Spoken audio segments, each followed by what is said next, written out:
Involved with 5 of the 9 missions that went to the moon. We had 6 successful landings out of the 9.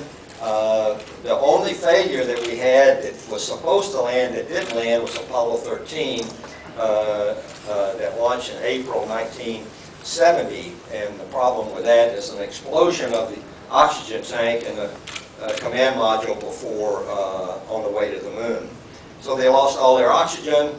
And they lost their fuel cells, which was the electrical power, and as a result, they had to use the lunar module to get them back safely, which was a real challenge to make that spacecraft last that long. My background, I was a small town South Carolina, where I grew up, without any understanding that I'd ever go to the moon. When I was 12 years old, there wasn't a space program. There weren't any astronauts, and I did not go outside and say, "Mama, I'm going to walk on the moon one day."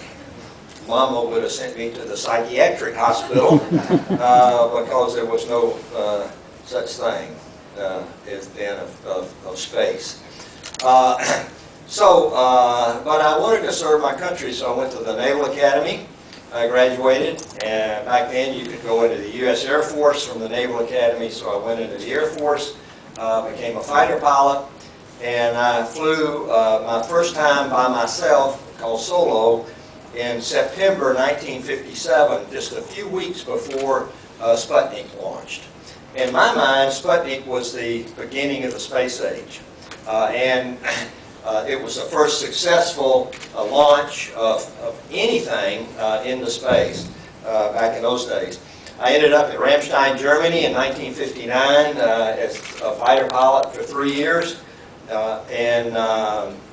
We had squadrons up here at Schusterberg nearby, and we came up, did some visits to your country back in those days.